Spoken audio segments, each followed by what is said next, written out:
What's up, Internet Basketball Junkies? In today's video, we're going to look at trapping sidelines inbounds passes. I saw this concept originally from Coach Jason Peckjack at Beechwood High School when I was scouting them before we had to play them in regionals. I thought, ooh, I like that, and added it to our program the following season and have had it installed ever since, so we've been doing this for 8 years or so. I've been a pack line coach, so I was always looking for ways to get more aggressive when I needed or wanted to, so this was always a good option a few times a game to spice things up. If you do it every time, it loses its effectiveness, but mixing it in has been very effective for us.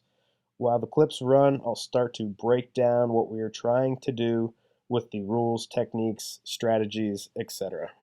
With this concept, we want to be over the ball but shaded to encourage the pass to go into the backcourt. We wanted the inbounds passer to feel some pressure but also feel like the pass to the backcourt is more available to him because that's where we want the ball to go. Our off-the-ball defenders should be using a hip pocket technique. This means they are aligned on the inside of the player they're defending between their man and the basket. We want an arm bar on the waist of the offensive player. This dictates to them that there's going to be one way to go, or it's a physical confrontation to go towards the basket, and that they are free to go into the backcourt. This is another method to dictate where the offense catches the basketball.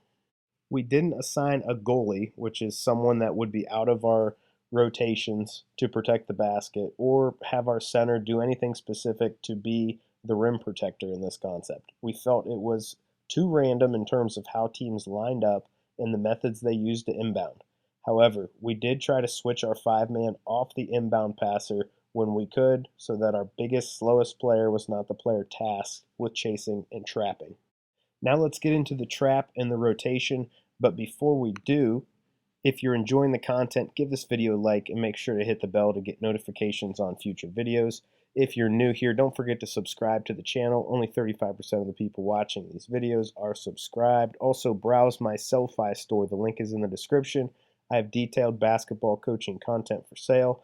Topics include the European ball screen offense, the circle motion offense, how to run a strength training program, a 1-2-2 diamond press, a 1-3-1 half-court trap, how to build a youth program, and fundraising for high school basketball, among other things. Also, take a look at my newest product, which I call My Portfolio, which is not only what I would present to an interview committee to interview for a high school basketball coaching job, but also every supporting document we used to run our program.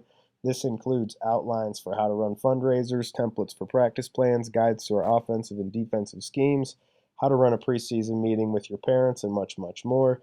Check out the link in the description to see all the content that comes in my coaching portfolio that's now for sale.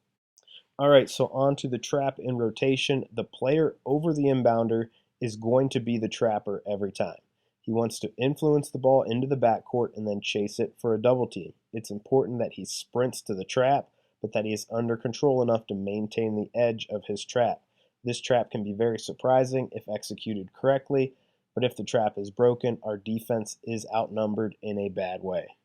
All the details of traps apply here, having active hands, maintaining the edge, not fouling, staying on your feet, etc. Of course, we prefer to trap in the backcourt, but we'll follow the first pass as long as it's not skipped across the court or something abnormal. The trap isn't all that difficult. It's the rotations that usually make this concept a success or a failure. We teach the same rotations for all of our trap schemes, so we could trap the first pass in the half court, trap ball screens, randomly trap in the half court, trap end line out of bounds, trap baseline out of bounds, and we always rotated the same way. This is a key skill to develop as a coach, the ability to teach in concepts and then transfer those concepts across smaller phases of a playbook. The rotation is to rotate to take away the immediate pass to the left and the immediate pass to the right. We cannot allow the ball to be hot potatoed out of the trap on a short pass. We have to get our trap set and then take away the shorter panic passes the surprise ball handler would be inclined to make.